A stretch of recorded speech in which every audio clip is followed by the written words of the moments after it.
Hi guys and welcome back to the channel Deepak Yadav Education. Welcome to the Daily Hindu News and Editorial Analysis of 1st of December 2022. तो guys आज है तारीख 1 दिसंबर 2022 और है Thursday. देखेंगे आज के द हिंदू कंप्लीट न्यूज़पेपर को एनालाइज करेंगे। बट लेक्चर में आगे बढ़ने से पहले अगर आप लोगों को इस लेक्चर का पीडीएफ चाहिए तो क्या करना है, सबसे पहले डाउनलोड करना है टेलीग्राम, देन उसके बाद जाके सर्च बॉक्स में टाइप करना है Deepak Yadav education UPSC. As you can see guys आप लोगों को ये वाला चैनल मिल जाएगा, इस पर क्लिक करना और जाकर इस चैनल को ज्वाइन कर लेना। देखो अगर आप लोगों को इस तरीके से ये चैनल नहीं मिलता है तो नीचे डिस्क्रिप्शन बॉक्स में पीडीएफ लिंक के नाम से एक लिंक दिया गया है, जैसे आप उस पर क्लिक करोगे ये चैनल ऑटोमेटिकली ओपन हो जाएगा, इसको जाके ज्वाइन कर लेना। ज्वाइन करने से फ़ायदा क्या होगा, यहाँ पर डेली बेसिस पर लेक्चर का पीडीएफ मिल जाता है, डेली करंट अफेयर के वीडियो का पीडीएफ मिल जाता है और डेली बेसिस पर बहुत सारे डिजिटल नोट्स मिल जाते हैं। नाउ बढ़ते हैं आगे बढ़ने से पहले हमेशा की तरह हम लोग अपने लेक्चर को एक मैप के क्वेश्चन के साथ स्टार्ट करेंगे। तो आज आप सभी लोगों को मैप में जाकर देखना है कामचट का पेनिनसुला को काफ़ी ज़्यादा न्यूज़ में है, तो इसको अच्छे से मैप में देखना। देन उसके बाद आकर नीचे कमेंट सेक्शन में टाइप करना, जिससे कि आप लोग इसको लंबे समय तक याद रख पाओगे। साथ ही साथ एक क्वेश्चन सॉल्व करेंगे जो कि यूपीएससी प्रीवियस ईयर साल 2014 के प्रीलिम्स में पूछा गया था। डेली बेसिस पर हम लोग यहाँ पर एक प्रीवियस ईयर क्वेश्चन को भी सॉल्व करते हैं। क्वेश्चन क्या बोलता है, with reference to Changpa community of India consider the following statements. Changpa community के रेफरेंस में आपको 3 स्टेटमेंट्स दिए गए हैं, बताना यह है कि कौन सा स्टेटमेंट सही है। पहला स्टेटमेंट बोलता है कि जो ये कम्युनिटी है ना, ये मेनली उत्तराखंड के अंदर रहती हैं। दूसरा स्टेटमेंट बोलता है कि ये लोग पश्मीना गोट्स को पालते हैं। तीसरा स्टेटमेंट बोलता है कि इनको शेड्यूल्ड ट्राइब्स की कैटेगरी के अंदर रखा गया है। तो इसका सही आंसर आप सभी को नीचे कमेंट सेक्शन में देना है, एटलीस्ट सभी को उसमें पार्टिसिपेट करना है, जैसे मैं आप लोगों से डेली बेसिस पर बोलता हूं। बाय द वे इसका जो करेक्ट आंसर है वो मैंने आपको टेलीग्राम पर प्रोवाइड करवा दिया है, वहां से भी चेकआउट कर सकते हो। और अगर वहां पर आंसर नहीं मिलता है तो भी कोई परेशान होने की ज़रूरत नहीं है, वीडियो के लास्ट में इसके करेक्ट आंसर का डिस्कशन हम लोग करेंगे। तो चलो शुभारंभ करते हैं और चलते हैं सबसे पहले थंबनेल वाले इंपॉर्टेंट आर्टिकल की तरफ। अच्छा, ऐसा थंबनेल क्यों लगाया गया? देखो कर्नाटका के अंदर से एक केस निकल कर आता है जहाँ पर पूरी जो फैमिली है वो बीमार पड़ती है और उनको हॉस्पिटल में एडमिट किया जाता है। हॉस्पिटल में एडमिट करने के बाद में कुछ रिपोर्ट्स आती हैं और वो रिपोर्ट्स ये बताती हैं कि उनको फूड पॉइजनिंग हो गया है। फूड पॉइजनिंग की वजह से यहाँ पर उनकी हालात जो है वो काफ़ी ज़्यादा ख़राब हो चुके हैं। तो हुआ क्या, जब और ज़्यादा पता करा गया उनसे तो उन्होंने ये बोला कि जो पूरी फैमिली है उन्होंने एक रात पहले क्या खाया था, फ्राइड राइस खाए थे, जंक फूड का कंजम्पशन किया था, जिससे यहाँ पर उनको ये सारी प्रॉब्लम्स फेस करनी पड़ी। और ऐसे ही यहाँ पे ढेर सारे केसेस देखने को मिलेंगे, ये तो एक केस है। उसके बाद यहाँ पे आप देखोगे मध्य प्रदेश का केस जो है वो काफ़ी ज़्यादा न्यूज़ में है, जहाँ पर तो एक छोटे से बच्चे की डेथ भी हो गई है, 6 साल का बच्चा है। उसके बाद आपने देखा होगा केरला के अंदर से न्यूज़ आई थी आज से कई महीने पहले, वो बहुत ज़्यादा सुर्खियों में बन गई थी, है ना, फूड पॉइजनिंग की वजह से। तो फूड पॉइजनिंग एक ऐसा टॉपिक है जो कि लगातार न्यूज़ में बना हुआ है पिछले कुछ टाइम से, ये तो आपको पढ़ना ही है। तो फूड पॉइजनिंग तो मैं आपको बताऊंगा एग्जैक्टली क्या है, क्या कारण है इसके पीछे, है ना, ये हम समझेंगे क्या लक्षण है। उसके साथ साथ कुछ यहाँ पर अवेयरनेस वाली चीज़ें भी जानेंगे जो कि आपको लाइफ में बहुत ज़्यादा हेल्प करने वाली हैं। तो सबसे पहली चीज़ अगर हम बात करें फूड पॉइजनिंग, यानी कि जब खाना इंसान के लिए जहर बन जाए, उसी को हम लोग यहाँ पर फूड पॉइजनिंग बोलते हैं। देखो खाना हम लोग खा रहे हैं अपने बॉडी के अंदर इम्यूनिटी सिस्टम को डेवलप करने के लिए, बीमारियों से लड़ने के लिए, एक अच्छा हेल्दी लाइफस्टाइल को मेंटेन करने के लिए, रोज़ाना जो हमारा टारगेट होता है उसको अचीव करने के लिए आपके बॉडी के अंदर एक फ्यूल चाहिए, एक एनर्जी चाहिए, उस एनर्जी का काम करता है फूड। फूड में हमेशा एक बात ध्यान में रखा करो कि लाइफ में एक चीज़ इंप्लीमेंट कर लो, right food at the right time वाला कॉन्सेप्ट। सही खाना खाओ, सही समय पर खाओ, आपका जो हेल्दी लाइफस्टाइल है वो हमेशा का हमेशा मेंटेन रहेगा। देखो होता यहाँ पर यह है कि फूड पॉइजनिंग के अंदर क्या होता है कि एग्जैक्टली आपका खाना है, खाने के अंदर बहुत सारे कभी कभी माइक्रो ऑर्गेनिजम्स ग्रो हो जाते हैं। माइक्रो ऑर्गेनिजम्स जैसे कि बैक्टीरिया, फंजाई, इस प्रकार की चीज़ें, वायरसेस वगैरह यहाँ पर आ जाते हैं। तो होता यहाँ पर यह है कि जब बैक्टीरिया, फंजाई, वायरस यहाँ पर इस फूड के अंदर ग्रो होंगे और आप उस फूड को कंज्यूम कर लोगे, तो इससे क्या होगा, इससे बॉडी के अंदर वो सारे माइक्रो ऑर्गेनिजम्स जाएंगे और जाने के बाद में बॉडी के अंदर वो टॉक्सिकनेस को रिलीज़ करेंगे, जहर को छोड़ेंगे, जिससे यहाँ पर बॉडी के अंदर फूड पॉइजनिंग वाली सिचुएशन बनती है। फूड पॉइजनिंग के कई सारे कारण आपको देखने को मिलेंगे। नंबर 1 कारण होता है बैक्टीरिया। बैक्टीरिया की वजह से भी फूड पॉइजनिंग हो जाती है। बैक्टीरिया कौन सा बैक्टीरिया है? देखो बहुत सारे बैक्टीरियाज हैं, बट जो मेजर बैक्टीरिया है वो है साल्मोनेला। साल्मोनेला एक सबसे बड़ा कारण है फूड पॉइजनिंग का, आप इसको ध्यान में रखना। साल्मोनेला वाला केस रिसेंटली निकल कर भी आया था केरला के अंदर। तो ये बात हुई बैक्टीरिया की। उसके बाद आते हैं वायरसेस। देखो वायरसेस भी बहुत ज़्यादा रिस्पॉन्सिबल है फूड पॉइजनिंग के। जब भी यहाँ पर हम लोग बात करते हैं वायरसेस की तो उसमें अलग अलग वायरसेस हैं, जैसे noro virus, Saipau virus, rota virus, astro virus. ये सारे वायरसेस हैं जिनकी वजह से फूड पॉइजनिंग वाली जो प्रॉब्लम्स हैं वो बनकर निकलती हैं। इनफैक्ट मैंने आपको बताया ना, ये इतना खतरनाक है कि जानलेवा भी हो सकता है। ना जब हम बात करते हैं फूड पॉइजनिंग के सिम्टम्स के बारे में यानी लक्षण के बारे में, तो क्या होगा इस प्रकार से यहाँ पर आप देखोगे कि बॉडी के अंदर वीकनेस होने लगेगी, कमज़ोरी होने लगेगी, सर में दर्द हो गया, वॉमिटिंग हो गई, डायरिया हो गया, हल्का बुखार हो गया या भूख ना लगना हुआ। तो ये सारे सिम्टम्स आपको देखने को मिलते हैं फूड पॉइजनिंग के। तो ये बातें यहाँ पर आपने ध्यान में रखनी है। ये हमने थोड़ा सा करंट इशू के बारे में पढ़ा कि फूड पॉइजनिंग क्या है। अब देखो हो क्या रहा है ना, आज के समय पर लोगों की जो ईटिंग हैबिट्स हैं वो पूरी तरह से चेंज हो चुकी हैं। जंक फूड की तरफ बहुत ज़्यादा लोग बढ़ चुके हैं। इवन कल रात ही बहुत सारे लोगों ने जंक फूड का कंजम्पशन किया होगा, है ना। लेकिन जो जंक फूड का कंजम्पशन है कहीं ना कहीं लोगों की हेल्थ के ऊपर एक नेगेटिव इम्पैक्ट डाल रहा है। चलो यार कभी कभी हो गया, लेकिन यहाँ पर बहुत सारे ऐसे भी लोग हैं जो रोज़ाना या हर एक दिन छोड़कर या हर 2 दिन छोड़कर इस प्रकार से यहाँ पर फ्रीक्वेंटली कंजम्पशन चल रहा है। तो कहीं ना कहीं यहाँ पर ये बॉडी के ऊपर नेगेटिव इम्पैक्ट डालेगा ही डालेगा, है ना। मैंने आपको बताया था नेशनल फैमिली हेल्थ सर्वे की रिपोर्ट के बारे में, याद आ रहा होगा, जहाँ पे मेंशन किया गया था कि इंडिया के अंदर ऑयल का कंजम्पशन, तला भुना फूड का कंजम्पशन बहुत बढ़ चुका है, जिसकी वजह से ओबेसिटी यानी कि मोटापा इंडिया के अंदर लगातार इंक्रीज़ हो रहा है। याद आ रहा होगा आपको, है ना। ये हमने डिस्कस भी किया था। तो बात यह आती है कि यार कभी कभी कंजम्पशन सही होता है, लेकिन यहाँ पर अगर फ्रीक्वेंटली बार बार या हफ्ते में 3-4 दिन यहाँ पे कंजम्पशन हो रहा है तो कहीं ना कहीं ये आपको बहुत ज़्यादा नुकसान पहुँचाएगा। करना क्या है, अपनी ईटिंग हैबिट्स को चेंज करो, और ख़ासकर स्टूडेंट हो तो भी आपके हेल्थ को मतलब मेंटेन करना ऑब्वियसली एक बहुत इंपॉर्टेंट चीज़ है। और हेल्थ को मेंटेन किया जा सकता है एक अच्छे फूड का कंजम्पशन कर कर। जो आप खा रहे हो ना, जो आपके बॉडी के अंदर जा रहा है वही चीज़ ऊपर से दिखाई पड़ता है। आपके ब्रेन डेवलपमेंट के ऊपर भी एक बहुत बड़ा आप कह सकते हो कि सपोर्ट होता है इस फूड कंजम्पशन का। तो फूड कंजम्पशन कर रहे हो तो अच्छा खासा प्रोटीन इंटेक लो, और अपने हेल्दी फैट्स हो गए, और साथ ही साथ में आपका जो मेजर कार्ब्स है वो हो गया, है ना। थोड़े माइक्रो न्यूट्रिएंट्स भी ऐड करो। ये दोनों ही चीज़ें बहुत इंपॉर्टेंट है। मैक्रो और माइक्रो न्यूट्रिएंट्स दोनों बहुत इंपॉर्टेंट होते हैं आपके डाइट के अंदर। खासकर कर कह सकते हो कुछ रॉ फूड वगैरह ऐड कर सकते हो। रॉ फूड यानी कि कुछ कच्चा खाना। तो कहोगे कच्चा खाना कैसा, मतलब जैसे चने हो गए, स्प्राउटिंग कर लो उसकी। जो स्प्राउट्स होते हैं वो काफ़ी हेल्दी होते हैं। उन स्प्राउट्स का कंजम्पशन डेफिनेटली आपको बहुत ज़्यादा हेल्प करेगा। यानी आप जितना भी फूड का कंजम्पशन कर रहे हो उसमें 20% 30% के आसपास अगर आप रॉ फूड का कंजम्पशन करते हो, रॉ फूड को लेते हो, तो इससे आप बहुत सारे मतलब गोल्स भी अचीव कर पाओगे। या फिर आप कह सकते हो कि आप अगर कम सो रहे हो ना तो उतने में काम चल भी जाएगा, है ना। उसमें कोई प्रॉब्लम भी नहीं होगी। ऐसा खुद साइंटिफिकली ढेर सारे रिसर्च रिपोर्ट आपको गूगल पर देखने को मिलेंगी जहाँ पर मेंशन्ड है कि रॉ फूड का कंजम्पशन करने के बेसिस पर आप कैसे यहाँ पर अपने स्लीप कोटा को भी डाउन कर सकते हो। मैंने पढ़ा हुआ है वो रिपोर्ट। अगर मुझे मिलता है वापस से तो मैं आपको टेलीग्राम पर शेयर कर दूंगा, एक बार आप लोग भी रीड करना उसे, ठीक है ना। तो मतलब एक नॉर्मल सी चीज़ें आप देख सकते हो कि हाँ, इस न्यूज़ से समझ कर इसको आप लाइफ में भी यहाँ पर चीज़ों को इम्प्लीमेंट कर सकते हो, ठीक है ना। चलो आगे आते हैं नेक्स्ट आर्टिकल पर। तो फर्स्ट आर्टिकल को लगाना बेसिकली यहाँ पर थोड़ा सा एक अवेयरनेस के तौर पर भी मैंने इस आर्टिकल को लगा रखा था।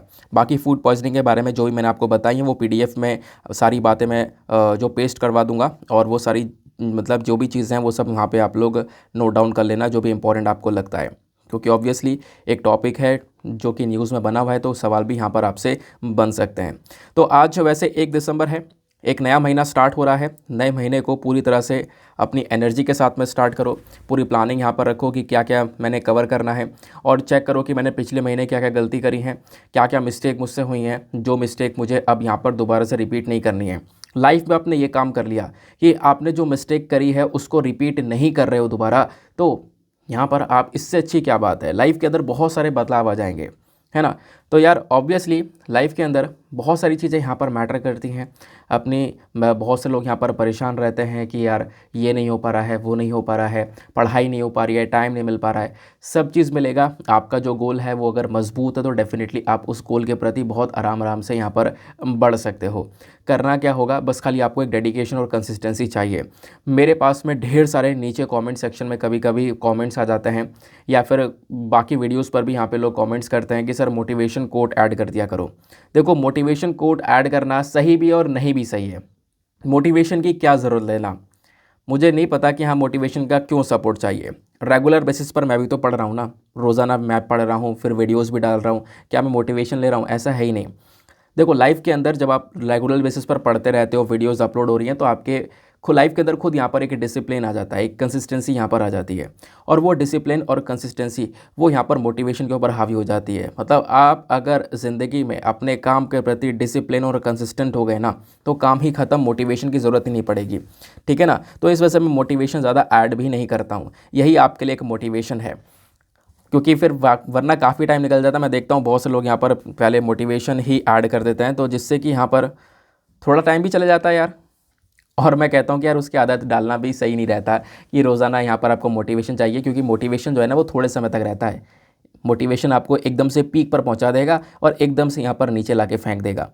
और जो डिसिप्लिन और कंसिस्टेंसी जो रहती है ना, वो जो आपके बॉडी के अंदर, आपके ब्रेन के अंदर डेवलप हुई हुई है, वो आपको आगे लेकर जाती है कि हाँ रोज़ाना मुझे इतना पढ़ना है, तो मैं पढ़ रहा हूँ चाहे कुछ भी हो जाए।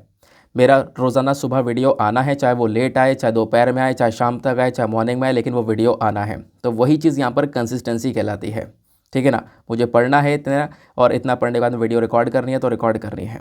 मैं मॉर्निंग के वीडियो की बात कर रहा हूँ इस समय, इवनिंग के वीडियो की बात नहीं कर रहा हूँ। ठीक है ना? चलो, इवनिंग का वीडियो थोड़ा डिसकंटिन्यू हो रहा है, आज से मैं कंटिन्यू करूँगा। वैसे बीच में थोड़ा 2 दिन का गैप हो गया है यार। मैं पीडीएफ बनाकर डाल देता हूँ, एक पीडीएफ और बना हुआ है, वो पीडीएफ में डाल दूंगा। जो पेंडिंग आर्टिकल्स है वो उनके पीडीएफ बने हुए रखे मेरे पास में, वो सब अपलोड कर दूंगा। मतलब पीडीएफ बना लिया है, इनफैक्ट इतना काम कर लिया है थोड़ा बहुत। मतलब ऐसा नहीं कि पढ़ा नहीं है, पढ़ लिया था। ठीक है ना? तो वो पीडीएफ वगैरह यहाँ पर डाल दिए। वीडियोज़ रिकॉर्ड नहीं कर पाया हूँ मैं। चलो, वो शाम की वीडियो का शाम को हम लोग देखेंगे। अभी यहाँ पर मॉर्निंग वाले सेशन में अपने जो इंपॉर्टेंट आर्टिकल्स उसको फटाफट कवर करते हैं। पेज नंबर 1 पर सबसे पहला और सबसे इंपॉर्टेंट आर्टिकल आता है ये वाला। क्या बात करता है? इंडिया यूएसए के एक्साइज के बारे में। देखो यहाँ पर थोड़ी इंटरेस्टिंग सी चीज़ है क्या यहाँ पर? भारत और अमेरिका के बीच में एक अभ्यास चल रहा है जिसका नाम है युद्धाभ्यास। और युद्धाभ्यास की वजह से चाइना को मिर्ची लग गई। चाइना को क्यों मिर्ची लगी? चाइना ने ये बोला कि इंडिया और जो यूएस ये युद्ध अभ्यास कर रहे हैं, ये उत्तराखंड में कर रहे हैं। ठीक है? उत्तराखंड में कहाँ पर कर रहे हैं? तपोवन पर। मैं आपको ये वाला पिक्चर दिखाता हूँ, एक सेकंड को।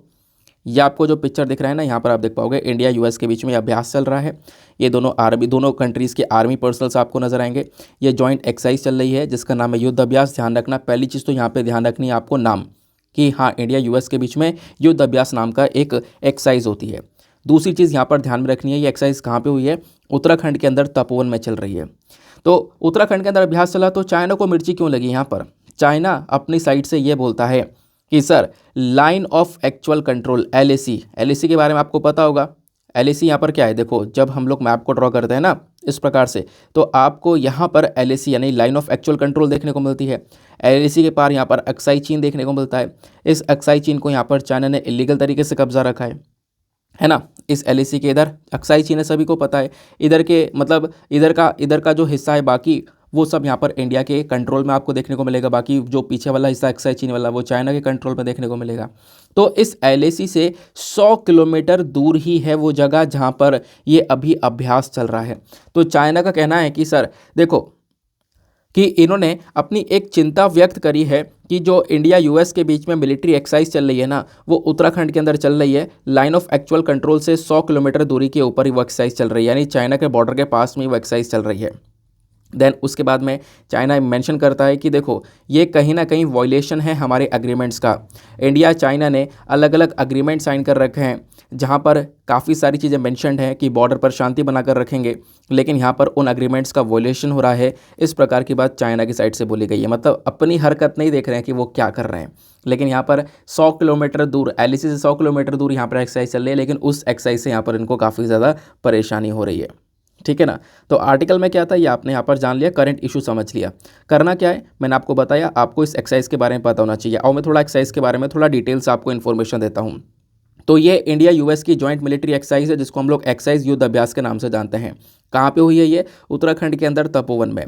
तपोवन बहुत इंपॉर्टेंट लोकेशन है, क्योंकि आपको पता होगा हाइड्रो इलेक्ट्रिक प्रोजेक्ट की वजह से तपोवन की जो लोकेशन है वो पूछ ली गई थी एग्जामिनेशन के अंदर। कब पूछी गई थी अभी हम लोग उसको भी समझेंगे। तो देखो यहाँ पर ये अभी तक का एक सबसे बड़ा जॉइंट मिलिट्री ट्रेनिंग और डिफेंस कोऑपरेशन अभ्यास देखने को मिलता है भारत और यूएस में।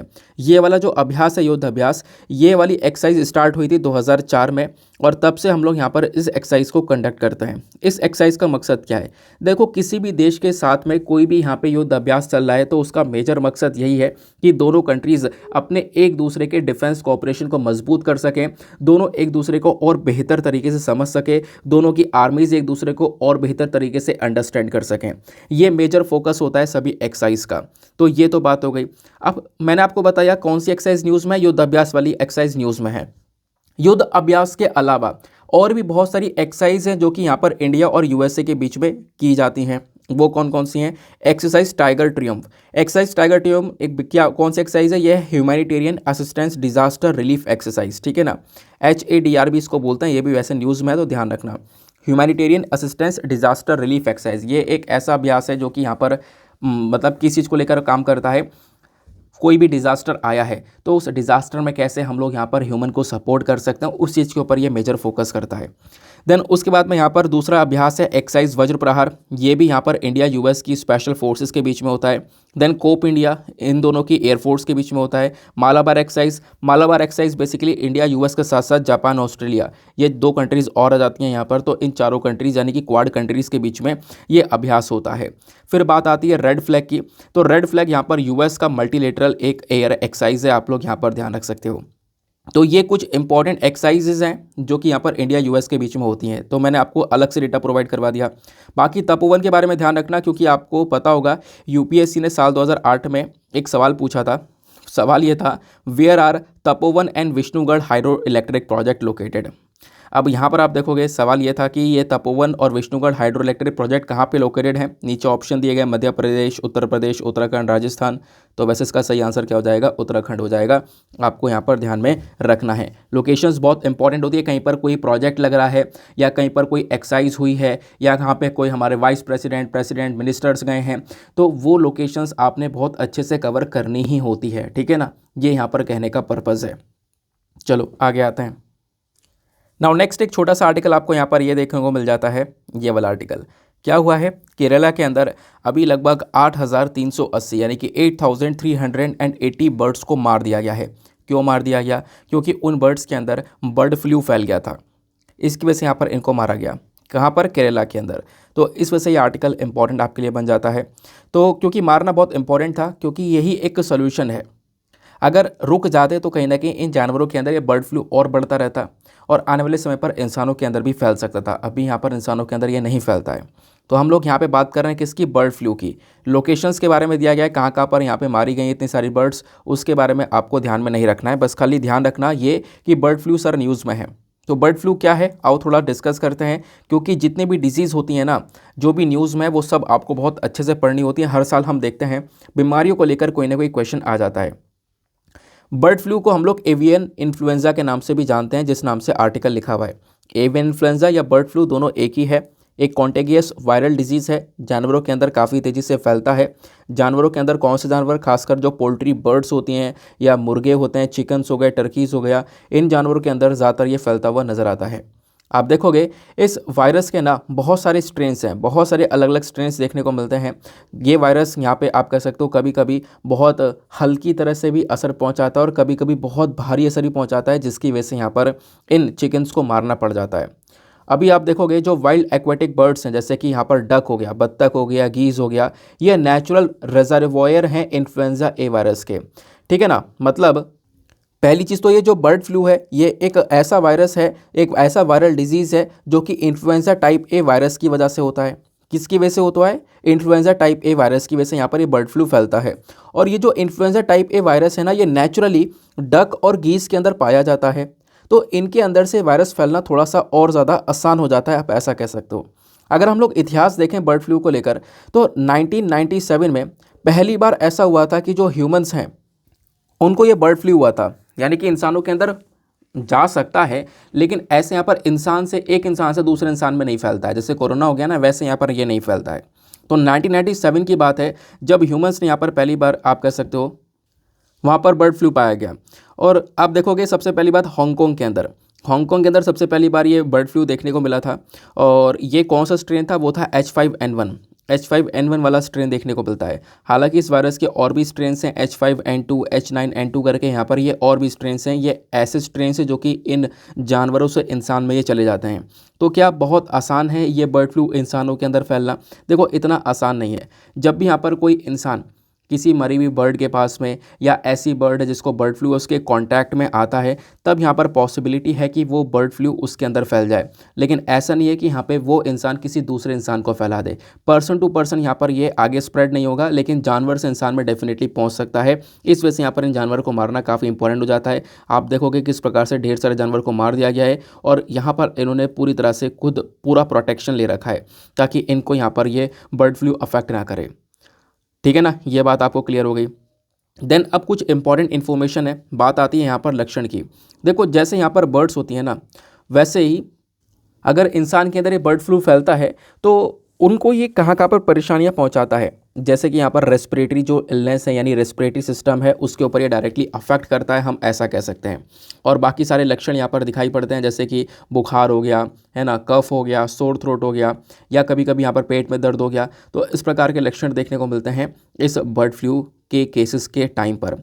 ट्रीटमेंट की बात करें तो कुछ एंटीवायरल ड्रग्स आपको देखने को मिल जाती हैं, खासकर जिसका नाम है ओसेल्टामिविर। ओसेल्टामिविर यहाँ पर इस प्रकार की कुछ दवाइयाँ देखने को मिलेंगी जो कि यहाँ पर कहीं ना कहीं इंसान को बचाए रखती हैं इस बर्ड फ्लू के मामले में। ठीक है ना, ये बात आपको क्लियर हो गई। अब बात करते हैं पोल्ट्री बर्ड्स के बारे में, यानी कि ये जो बर्ड्स हो गई, चिकन हो गई, खासकर ये जो मुर्गे, टर्की, ये सारी चीज़ें हो गई। तो इनकी अगर हम लोग बात करें तो इन पोल्ट्री बर्ड्स में जो वैक्सीनेशन है वो यहाँ पर प्रोवाइड करवाई जाती है इस बर्ड फ्लू को रोकने के लिए। ठीक हो, ये बात यहाँ पे आपको ध्यान में रखनी है, जो भी मैंने आपको यहाँ पे चीज़ें बताई हैं, क्योंकि सवाल आपसे बन सकता है। देखोगे साल 2015 में एक सवाल बना था, ये आपने रट लिया होगा क्योंकि पहले भी काफ़ी बार मैं आपको पढ़ा चुका हूँ। यहाँ पे बात की गई है H1N1 वायरस के बारे में। तो H1N1 वायरस कभी कभी न्यूज़ में देखने को मिलता है। ये कौन सी डिजीज़ से लिंक होता है या फिर कौन सी डिजीज़ को रेफ़र करता है? नीचे ऑप्शन दिए गए हैं, एड्स, बर्ड फ्लू, डेंगू या फिर स्वाइन फ्लू। तो इसका करेक्ट आंसर क्या हो जाएगा? Option number D, swine flu. ठीक है ना, ऐसे आपको यहाँ पर ध्यान में रखना है। जैसे मैंने अभी आपको ऊपर बताया कि जो ये बर्ड फ्लू है, बर्ड फ्लू के अंदर भी काफ़ी सारे स्ट्रेन्स देखने को मिलते हैं, जैसे कि H5N1, H5N2, H9N2। तो H5N1, H5N2 और H9N2 करके यहाँ पर अगर पूछा जाए कि ये कौन से डिजीज़ से लिंक करता है, तो बता देना ये बर्ड फ्लू से लिंक करता है। ठीक है ना, ये बर्ड फ्लू को रेफ़र करता है। तो इस प्रकार से यहाँ पे आपने इसको समझा। थोड़े बहुत प्रीवियस ईयर क्वेश्चन के माध्यम से क्या होगा, आप अच्छे से टॉपिक्स को लिंक कर पाओगे। नेक्स्ट आर्टिकल, इसी के नीचे एक छोटा सा आर्टिकल आपको यहाँ पर देखने को मिलेगा, इंपॉर्टेंट है एग्जामिनेशन के लिए। तो यहाँ पे बात की जा रही है जो CCB है, that is central crime branch. इन्होंने क्या किया, जो सिगरेट रैकेट है उसके बारे में सारी चिट्टा खोल दिया है। सिगरेट रैकेट पाया गया है बेंगलुरु के अंदर। ये लोग जो सिगरेट्स होती हैं, इलेक्ट्रॉनिक सिगरेट, आपको पता होगा, एक तो होती है नॉर्मल सिगरेट जिसको यहाँ पे माचिस से जलाया जाता है, एक होती है यहाँ पर इलेक्ट्रॉनिक वाली सिगरेट जिसके अंदर बटन, बैटरीज वगैरह ये सारी चीज़ें होती हैं। तो सिगरेट को ऑलरेडी इंडिया के अंदर बैन कर दिया गया है, लेकिन उसके बावजूद भी यहाँ पर इनका इलीगल तरीके से व्यापार हो रहा है। तो अभी CCB ने क्या किया, इस पूरे सिगरेट का जो व्यापार करता हुआ रैकेट था, इसको यहाँ पे पकड़ा है बेंगलुरु के अंदर। 7 लोगों को यहाँ पर पकड़ लिया गया है। ये बात यहाँ पे बताई गई। ये लोग क्या कर रहे थे, इन सिगरेट को सेल कर रहे थे, है ना, जबकि इनको बैन कर दिया गया, मैंने आपको बताया ना, उसके बावजूद भी यहाँ पर इनको ये बेच रहे थे। ठीक है ना, इन सिगरेट, ये सिगरेट कहाँ से आई है, ये बेसिकली यहाँ पर चाइना के साइड से इनका जो कॉन्टैक्ट है, ये काफ़ी सारे एरिया में फैला हुआ है। चेन्नई, केरला में कॉन्टैक्ट फैला हुआ है। इन लोगों ने लगभग यहाँ पर 2000 रुपये से लेकर 2500 रुपये तक का एक पीस बेचा है, और ढेर सारे पीसेस यहाँ पर ये सिगरेट्स के बेच चुके हैं, ऐसा यहाँ पर बताया गया। तो ये बात आपने यहाँ पर ध्यान में रखनी है। अब ये करंट इशू है, करंट इशू में सिगरेट अभी रिसेंटली न्यूज़ में भी था और अभी ये फिर से आ चुका है, तो टॉपिक तो इंपॉर्टेंट हो जाता है। सिगरेट होती क्या है ये आपने पता होना चाहिए, इसको लेकर क्या क्या प्रोविजंस है इंडिया के अंदर वो आपने पता होना चाहिए। ठीक है ना, करंट इशू में से तो यहाँ पे कुछ नहीं पूछा जाएगा, लेकिन इसके बैकग्राउंड इन्फॉर्मेशन से आपसे बहुत कुछ पूछा जा सकता है। देखो, न्यूज़ में रिसेंटली ये इसलिए भी था क्योंकि बोला यह गया था कि जो सिगरेट्स है ना, वो मतलब सिगरेट को इसलिए लेकर आया गया था कि जो लोग वाकई में सिगरेट्स पीते हैं उनकी हैबिट छुड़वा दी जाए। वो अपनी सिगरेट को छोड़कर सिगरेट पर आएंगे और फिर सिगरेट को छोड़ देंगे, ख़त्म हो जाएगा मामला। लेकिन ऐसा हुआ नहीं। रिपोर्ट्स ने ये बताया कि जिन भी लोगों ने सिगरेट को अपनाया, उनका जो एडिक्शन है ना वो और ज़्यादा बढ़ गया। मतलब वो सिगरेट तो पी रहे हैं, फिर उसके बाद में वो ई सिगरेट भी पीने लगे। तो ये प्रॉब्लम्स यहाँ पर नज़र आई हैं, ऐसा यहाँ पर रिपोर्ट्स बताती हैं। देखो ये जो पिक्चर आप देख रहे हो ना, इस प्रकार से ये होती हैं ई सिगरेट्स, है ना। ये यहाँ पर दिख रही है, इसमें यहाँ पर सारी चीज़ें मेंशन करी गई, लेबलिंग बताई गई है कि इसमें बैटरीज़ हैं, एक बटन है जिससे यहाँ पर ये चलता है। इसको यहाँ पर कंज्यूम करने के बाद में यहाँ पे आप कह सकते हो क्या होता है, इसमें से इतना सारा स्मोक जो है, धुआं वगैरह, वो सब कुछ यहाँ पर निकलता है।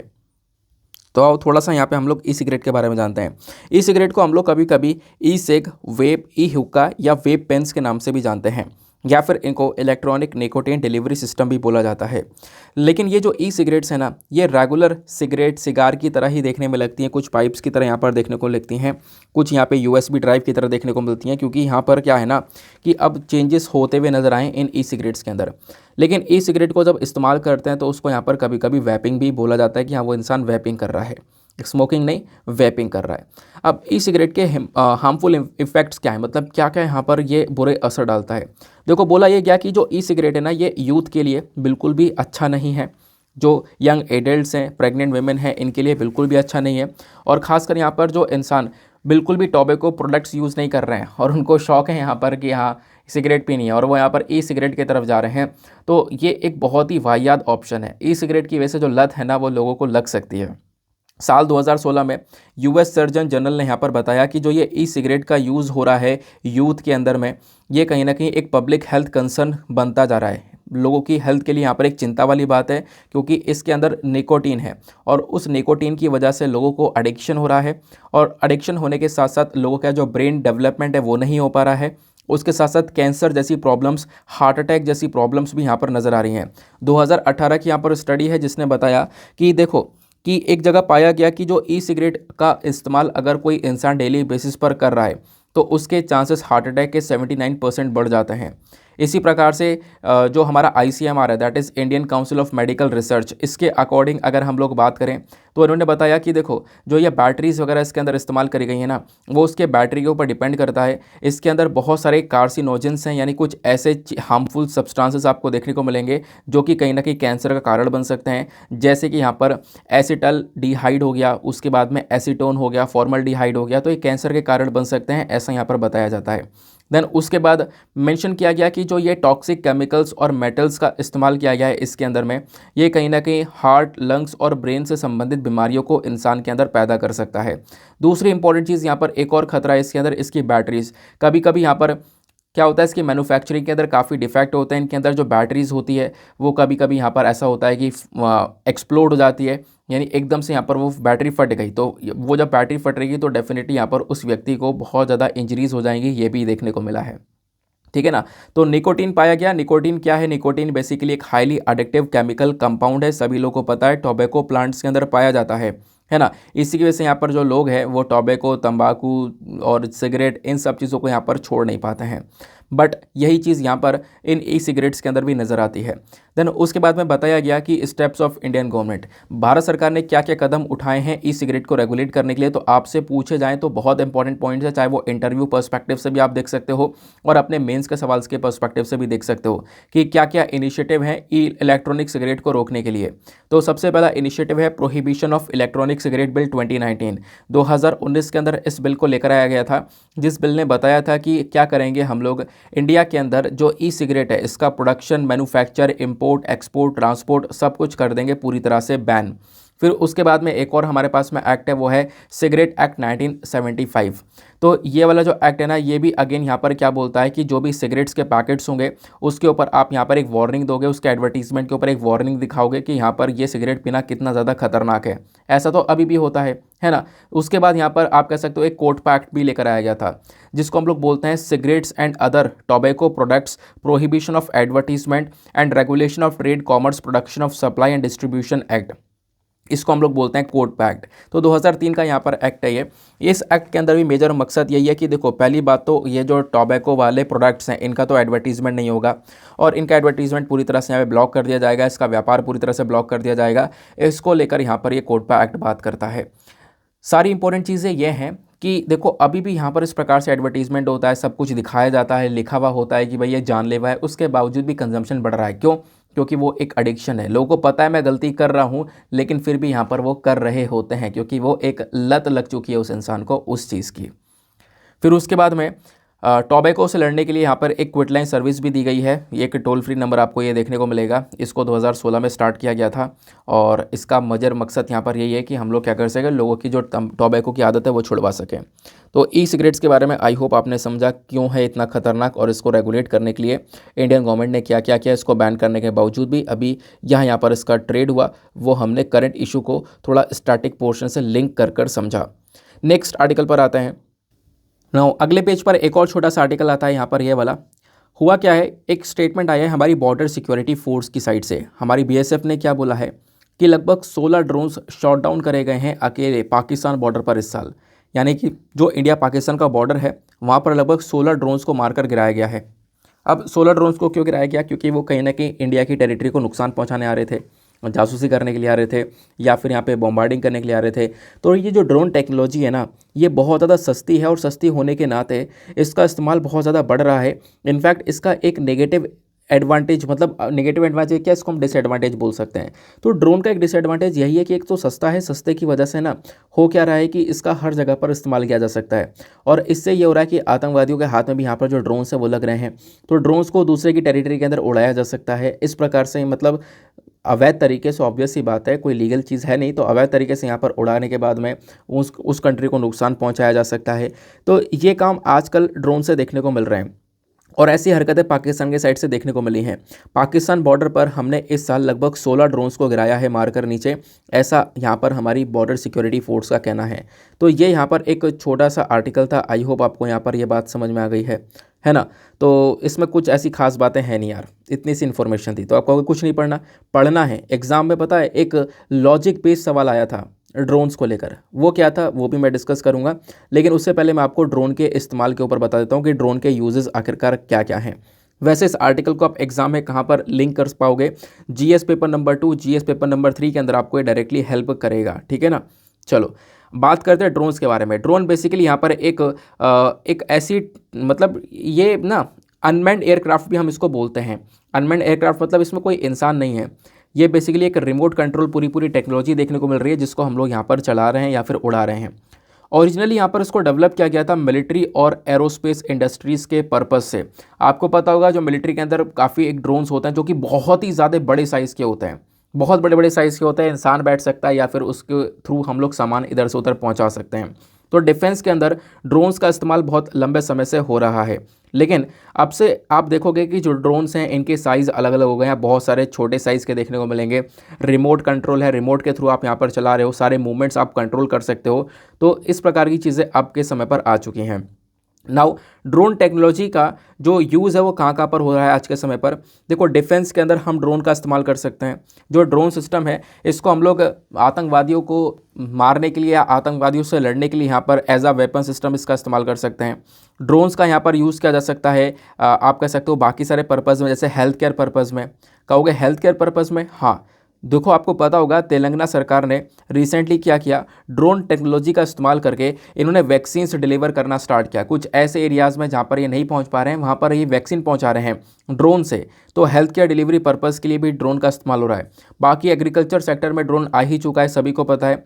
एग्रीकल्चर सेक्टर में यानी कि जो हमारे खेत हैं जहाँ पर हम फसल उगा रहे हैं वहाँ पर कुछ कीटनाशक छिड़कना हो गया, मैपिंग करनी हो गई, ठीक है ना। तो कुछ इस प्रकार से यहाँ पे काम हो गया, वो सारा का सारा काम ड्रोन कर रहा है। तो ड्रोन टेक्नोलॉजी हमारे फार्मिंग सेक्टर तक आ चुकी है प्रॉपरली।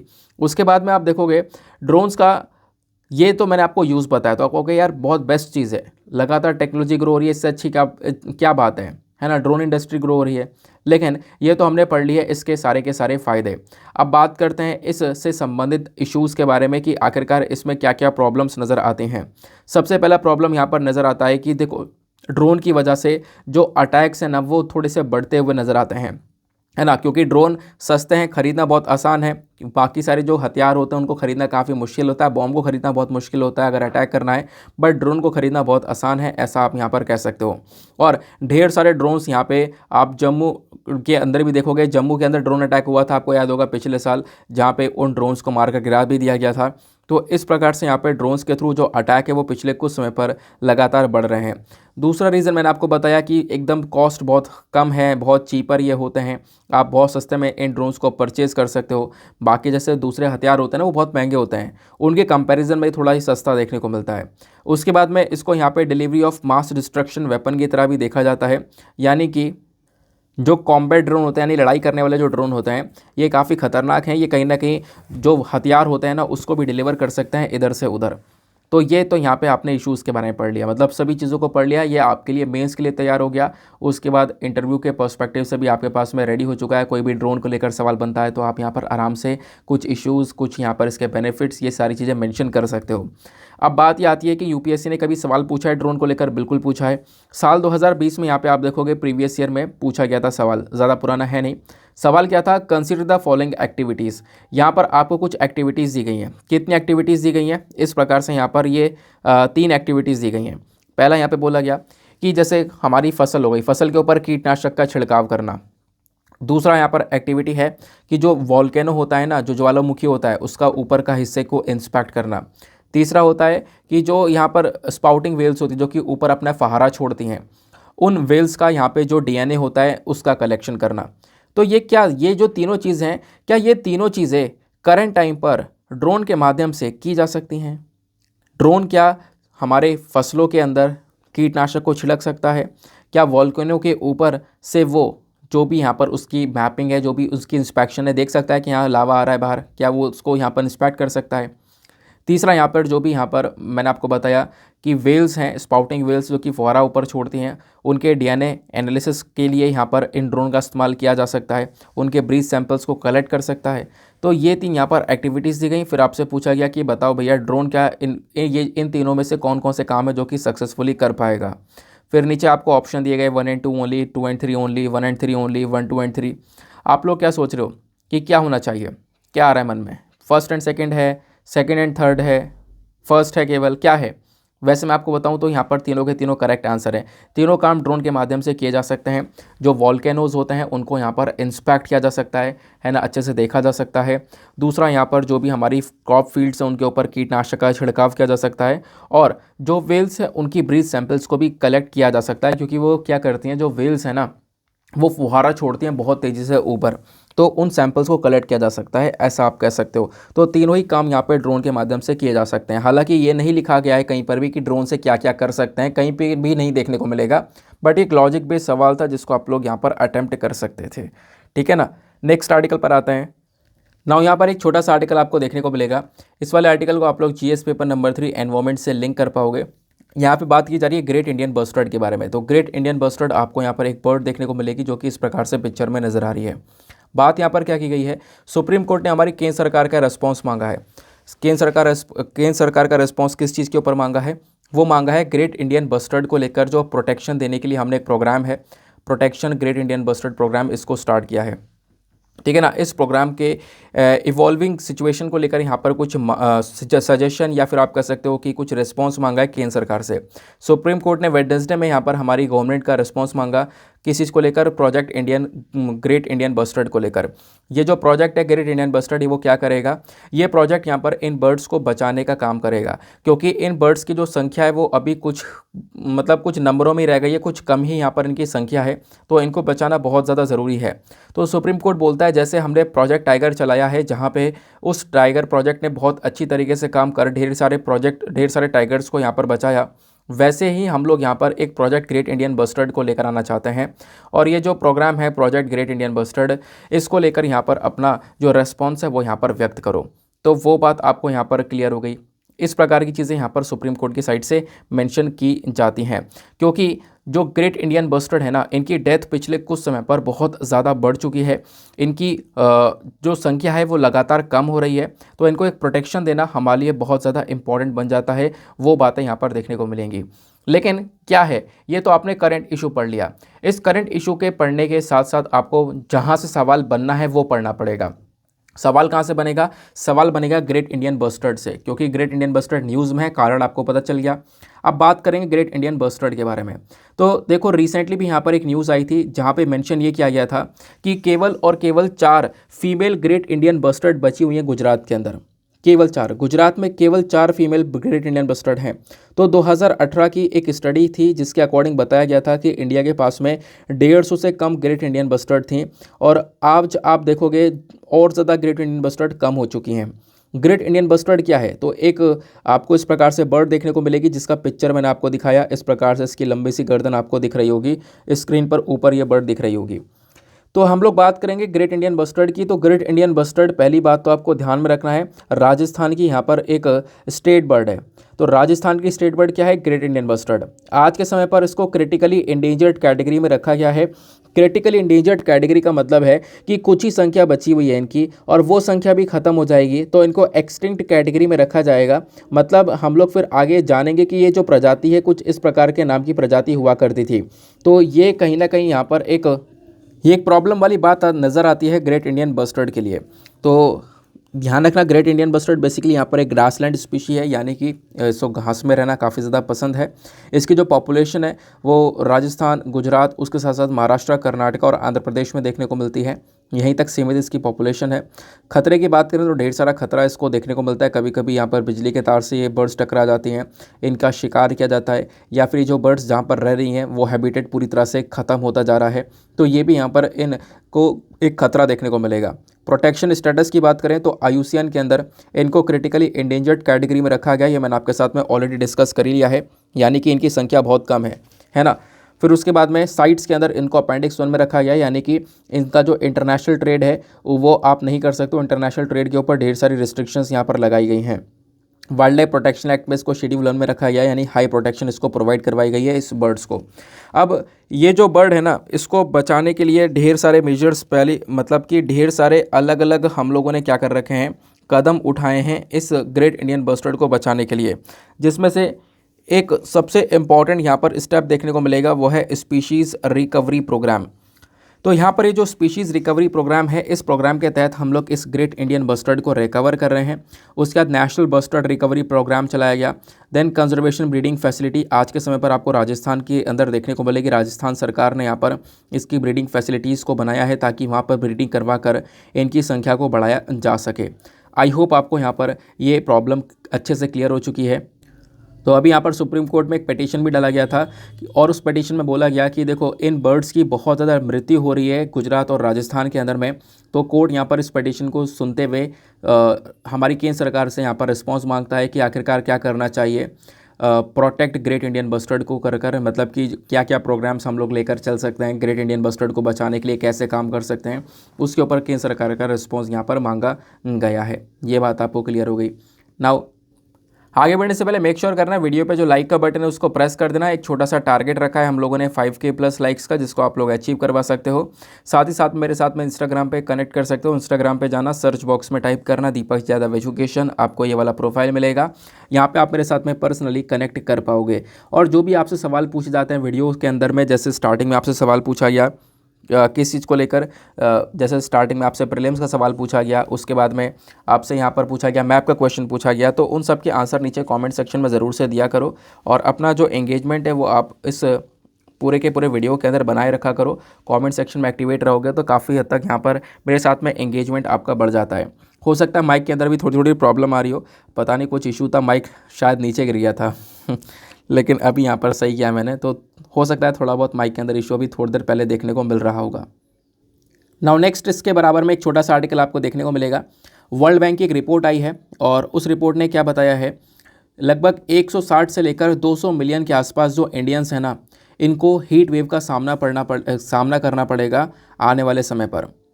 तो लगभग 2030 से अगर हम लोग देखेंगे 2030 से, तो 160 मिलियन से लेकर 200 मिलियन के आसपास जो लोग हैं ना, उनको बहुत ज़्यादा प्रॉब्लम्स होने वाली हैं हीट वेव से। हर साल इतने लोगों को प्रॉब्लम हुआ करेगी, ऐसा यहाँ पर बोला जा रहा है। लगभग आने वाले समय पर 34 मिलियन के आसपास लोगों की जॉब का लॉस देखने को मिलेगा। उसके बाद लोगों की जो जॉब का लॉस होगा ना, उसके पीछे का रीज़न क्या होगा, क्योंकि उनकी प्रोडक्टिविटी ख़त्म हो रही होगी, है ना। और 2037 तक आप देखोगे तो प्रॉब्लम्स और ज़्यादा बढ़ जाएंगी अगर हमने अभी कोई कदम नहीं उठाया तो ये रिपोर्ट बताती है ये सारा काम होगा, ऐसा यहाँ पर एक एस्टिमेशन है, एक अंदाज़ा यहाँ पर दिया जा रहा है। तो इंडिया को यहाँ पर एक कूलिंग स्ट्रेटजी को लेकर चलना पड़ेगा, पोल्यूशन को कम करना पड़ेगा ताकि हम हीट वेव को कंट्रोल कर सकें। और इस कूलिंग स्ट्रेटजी से ढेर सारे लोगों की जान बच सकती है, जान क्या उनकी ज़िंदगी बच सकती है, उनकी जॉब्स रुक सकती हैं। तो कहोगे यहाँ पर जॉब से ये क्या कनेक्शन है, तो मैं आपको समझाता हूँ। देखो, क्लाइमेट चेंज या हीट वेव की जब हम लोग बात कर रहे हैं ना, हीट वेव का मतलब जो है, जो गर्मी है वो काफ़ी बढ़ जाती है, एकदम से अचानक से गर्मी इंक्रीज़ हो जाती है, टेम्परेचर इंक्रीज हो जाता है। अब टेम्परेचर इंक्रीज हो जाता है तो जितनी ज़्यादा गर्मी होती है, क्या आप उस गर्मी में काम कर पाओगे? जो मजदूर लोग हैं वो क्या बाहर काम कर पाएंगे? प्रॉब्लम्स है तो वो काम कर रहे हैं, लेकिन जब एक गर्मी एक लेवल से ज़्यादा बढ़ जाएगी, बर्दाश्त से बाहर निकल जाएगी, तो इंसान उसको बर्दाश्त नहीं कर पाएगा और इससे यहाँ पर क्या होगा, वो वर्क पर नहीं जा पाएगा, काम पर नहीं जा पाएगा, उसकी प्रोडक्टिविटी कम हो जाएगी, उसको जॉब से निकाल दिया जाएगा। तो वही बताया गया कि इंडिया को कूलिंग स्ट्रेटजी अपनानी होगी, इंडिया को क्या करना पड़ेगा, पोल्यूशन कम करना पड़ेगा। इससे यहाँ पर क्या होगा कि जो हीट वेव वाली सिचुएशन है वो आएगी ही नहीं, लोगों की जॉब चलती रहेगी, लोगों की यहाँ पर जान बच सकती है, ऐसा यहाँ पर मेंशन किया जाता है। तो ये रिपोर्ट किसकी साइड से आई है? वर्ल्ड बैंक की साइड से यहाँ पर ये रिपोर्ट आपको देखने को मिल जाती है, ठीक है ना। तो मैंने आपको मतलब छोटे से शब्दों में पूरा काम खत्म कर दिया इस आर्टिकल का। बाकी यहाँ पर क्या करना पड़ेगा, आपको थोड़ा सा जानना होगा हीट वेव के बारे में। यानी सवाल आपसे बन सकता है हीट वेव को लेकर, क्योंकि इस साल मई जून के महीने में हीट वेव आया था, तो हीट वेव को लेकर काफ़ी सारे आर्टिकल्स पब्लिश हुए थे, तब भी मैंने आपके साथ में डिस्कस किया था हीट वेव के बारे में। तो हीट वेव यहाँ पर एक ऐसा पीरियड होता है, एक ऐसा समय होता है जिस समय पर जो टेम्परेचर है, जो हमारा तापमान है, वो एकदम से बहुत ज़्यादा हो जाता है, यानी नॉर्मल टेम्परेचर से कई गुना ज़्यादा यहाँ पर बढ़ जाता है, आप ऐसा कह सकते हो। तो ये एक ऐसी कंडीशन है जो कि कहीं ना कहीं इंसान की जान भी ले लेती है, और काफ़ी सारे बुजुर्ग लोग यहाँ पे गर्मी इतनी झेल नहीं पाते जिसकी वजह से उनकी मृत्यु हो जाती है। हमारे इंडियन मेट्रोलॉजिकल डिपार्टमेंट ने एक चीज़ बताई है जो कि आपको लिख कर आनी है अगर हीट वेव के बारे में ये चीज़ पूछी जाए तो। इन्होंने ये बताया हीट वेव की कंडीशन कब कहलाई जाएगी, कब यहाँ पर हीट वेव आता है। इन्होंने यहाँ पर दो एरियाज़ को कंपेयर किया, एक तो हो गया हिली एरिया यानी कि जो पहाड़ी इलाका होता है, और एक हो गया प्लेन एरिया यानी कि जैसे दिल्ली वगैरह का इलाका हो गया, वो प्लेन एरिया हो गया, और एक यानी पहाड़ी इलाका यानी हिली एरिया हो गया। अब सपोज़ यहाँ पे मान लो जो एक प्लेन एरिया है, प्लेन एरिया में जो टेम्परेचर है वो सपोज़ यहाँ पे 40 डिग्री सेल्सियस के आसपास का चल रहा है, 40 डिग्री का टेम्परेचर यहाँ पर नॉर्मल चल रहा है। और पहाड़ी इलाके में टेम्परेचर ऑब्वियस सी बात है, ऊंचाई पर है स्थान, तो यहाँ पर थोड़ा सा टेम्परेचर कम होगा। तो मान लो यहाँ पर 30 डिग्री के आसपास का टेम्परेचर यहाँ पे एक नॉर्मल टेम्परेचर है। और इन टेम्परेचर के अंदर अगर एकदम से चेंज आता है तो वो हीट वेव कहलाता है। तो वही चेंज, क्या चेंज है वो यहाँ पर इंडियन मेट्रोलॉजिकल डिपार्टमेंट बताता है। आईएमडी का कहना यह है कि मान लो यहाँ पर यह प्लेन एरिया पे नॉर्मल टेम्परेचर 40 डिग्री का है, हिली एरिया में 30 डिग्री का है, अचानक से इन दोनों ही टेम्परेचर के अंदर 5 से 6% की बढ़ोतरी हो जाए, अचानक से ही 5 से 6% अगर ये बढ़ जाएं, तो मतलब ये 40 से 46 डिग्री हो जाए अचानक से ही, और ये 30 से 36 डिग्री हो जाए अचानक से ही, तो क्या होगा, एकदम से गर्मी बढ़ जाएगी ना, यही हीट वेव कहलाता है। ठीक है ना। तो हीट वेव की डेफिनेशन क्या है ये आपने यहाँ पर अच्छे से समझ लिया है। तो हीट वेव का असर हीट वेव कैसे काम करता है ये आपने समझा। बाकी इसके इम्पैक्ट के बारे में डिस्कस करते हैं कि इसकी वजह से क्या क्या नुकसान होता है। काफ़ी सारे लोगों की जान जाती है, काफ़ी सारी बीमारियां पैदा होती हैं, लोग यहाँ पर, मैंने आपको बताया ना, बुज़ुर्ग लोगों की सबसे ज़्यादा जान जाती है। इनफैक्ट जो हमारी फसलें हैं वो डैमेज होने लगती हैं, क्योंकि फसलें यहाँ पर क्या हैं, उन फसलों को चाहिए एक अच्छा खासा रेनफॉल, है ना, वो एक लेवल तक गर्मी को बर्दाश्त कर सकती हैं। लेकिन यहाँ पर क्या है, कुछ फसलें यहाँ पर थोड़ी ज़्यादा गर्मी बर्दाश्त कर पाती हैं, लेकिन कुछ फसलें यहाँ पर ज़्यादा गर्मी बर्दाश्त नहीं कर पाती हैं। ज़्यादा गर्मी की वजह से एरिया सूखा पड़ जाता है, जिसकी वजह से आप कह सकते हो क्रॉप डैमेज होने लगती है, हमारे फसलों का प्रोडक्शन कम हो जाता है। उसके बाद में लेस फूड प्रोडक्शन वाला केस आपको देखने को मिलेगा, यानी कि ऑब्वियस ही बात है, फसलों का प्रोडक्शन कम हुआ तो यहाँ पर क्या होगा, आपका जो यहाँ पे जो फूड का प्रोडक्शन है वो काफ़ी कम रहेगा, और फूड का प्रोडक्शन कम है, डिमांड उतनी है, तो इससे क्या होगा, जो सप्लाई है, जो डिमांड उतनी है, सप्लाई कम हो गई है, तो इससे क्या होगा, जो प्राइस है, जो दाम है वो बढ़ जाएंगे, तो इन्फ्लेशन यानी महंगाई जैसी प्रॉब्लम देखने को मिल जाती है। उसके बाद में मैंने आपको बता ही दिया है, लेबर प्रोडक्टिविटी कम हो जाती है, लोग यहाँ पे ज़्यादा गर्मी में बेहतरीन तरीके से काम कर नहीं पाते, तो उनकी प्रोडक्टिविटी भी काफ़ी ज़्यादा लॉस हो जाती है। तो वो भी यहाँ पर कहीं ना कहीं एक इम्पैक्ट देख सकते हो कि हाँ, हीट वेव का इम्पैक्ट कुछ इस प्रकार से पड़ता है। तो ये बात आपको क्लियर हो गई। तो ये भी मैंने यहाँ पे आपको मेंस और प्रीलिम्स के पॉइंट ऑफ व्यू से कुछ इंपॉर्टेंट और फैक्चुअल डेटा जो है वो प्रोवाइड करवा दिया है। तो ये कुछ आर्टिकल्स यहाँ पर छोटे छोटे हैं जो कि बहुत रेलिवेंट हैं। आई होप आपको सभी चीज़ें क्लियर हो चुकी हैं। अब फटाफट हम लोग चलते हैं अपने एडिटोरियल डिस्कशन में। आज एडिटोरियल्स भी ज़्यादा हैं, 4 एडिटोरियल हम कवर करने वाले हैं। तो आज के एडिटोरियल डिस्कशन में चारों एडिटोरियल काम के हैं। देखो जिस दिन मैंने आपको पहले ही बता रखा है, जिस दिन एडिटोरियल काम के होते हैं, सारे काम के होते हैं, मैं सारे डिस्कस करता हूँ। जिस दिन काम के नहीं होते उस दिन मैं दूसरे न्यूज़पेपर से निकाल के डिस्कस कर लेता हूँ। आज आप देखोगे तो ये वाला बात करता है फूड फोर्टिफिकेशन के बारे में। तो एक ऐसा टॉपिक है जो कि अगेन ये न्यूज़ में बना हुआ है लंबे समय से। तो एक ये भी काम का टॉपिक है जहाँ पर एग्जाम में सवाल बनने की संभावना है। दूसरा यहाँ पर जो आर्टिकल है ये बात करता है इलेक्शन कमिश्नर के बारे में। इलेक्शन कमिश्नर और सुप्रीम कोर्ट का जो इशू यहाँ पर हुआ है उसके बारे में यहाँ पर डिस्कशन किया जा रहा है, इसको डिस्कस करेंगे। उसके बाद में 2 आर्टिकल हमारे टेक्स्ट एंड कॉन्टेक्स्ट के हैं, वहाँ से हम लोग कवर करेंगे। लेकिन आपको पता होगा हमेशा एडिटोरियल डिस्कशन से पहले हम लोग लेते हैं एक मेंस का क्वेश्चन। तो आज का मेंस का क्वेश्चन क्या है? तो इंपॉर्टेंट है मेंस का क्वेश्चन। देखो आज का क्वेश्चन आपको अटेम्प्ट करना बहुत ज़्यादा ज़रूरी है। क्यों? क्योंकि ये क्वेश्चन यूपीएससी ने साल 2014 में पूछा था। यानी कि आज का क्वेश्चन आप अटेम्प्ट कर रहे होंगे, मतलब एक प्रीवियस ईयर क्वेश्चन लगा रहे होंगे। क्वेश्चन क्या है? We are witnessing increasing instances of sexual violence against women in the country. Despite existing legal provisions against it, the number of such incidences is on rise. Suggest some innovative measures to tackle. यानी कि हम लोग पिछले कुछ समय पर देख रहे हैं कि जो सेक्सुअल वायलेंस है, जो महिला के प्रति सेक्सुअल वायलेंस है, वो हमारे देश में काफ़ी बढ़ चुका है ना। यौन हिंसा काफ़ी बढ़ चुकी है। और हालांकि हमारे पास में इसके खिलाफ ढेर सारे कानून ऑलरेडी हैं, उस कानून के होने के बावजूद भी यहाँ पर ये जो घटनाएं हैं ना, इनकी संख्या लगातार बढ़ रही है। तो इस खतरे से निपटने के लिए हमारे पास में क्या क्या उपाय हैं वो आपको यहाँ पर बताना है। तो ये जो क्वेश्चन है वो मैंने हिंदी और इंग्लिश दोनों में दे दिया है, तो आप लोग यहाँ पर स्क्रीन पर देख पा रहे होंगे। नाउ इस क्वेश्चन को अटेम्प्ट करना, और अटेम्प्ट करने के बाद में कहाँ पर जाकर सबमिट करना है? टेलीग्राम पर जाना, वहाँ पे सर्च बॉक्स में टाइप करना Deepak Yadav education mains answer writing, full form लिखना, आपको वो चैनल मिलेगा। लगभग 39,000 के आसपास लोग जुड़े हुए हैं। आप लोग भी जाकर जुड़कर डेली बेसिस पर आंसर्स को वहाँ पर लिखकर सबमिट कर सकते हो। और सबसे इंपॉर्टेंट चीज़ यहाँ पर यह आती है कि आप अपने आंसर्स को सबमिट करने के साथ साथ क्या करना है आपको? देखो आपको 2-2 आंसर्स एटलीस्ट रिव्यू करने हैं। जब आप 2-2 आंसर सभी लोग रिव्यू करोगे तो आपको कुछ इंपॉर्टेंट पॉइंट्स मिलेंगे अपने नोट्स में ऐड ऑन करने के लिए। और साथ ही साथ में सामने वाले के अगर कुछ आंसर के अंदर मिस्टेक्स होंगी तो वो मिस्टेक्स आप उनको बता पाओगे। तो ये चीज़ें यहाँ पर आपको बहुत ज़्यादा हेल्प करेंगी आपकी मेंस की प्रिपरेशन के अंदर, ठीक है ना। बाकी मैं कोशिश करूँगा कि मेंस के अंदर थोड़े ज़्यादा प्रीवियस ईयर क्वेश्चन आपसे पूछे जाएँ, ताकि आप PYQs लगा कर और ज़्यादा बेटर तरीके से फील करें, एक कॉन्फिडेंस आपके अंदर बूस्टअप हो जाए, ठीक है ना।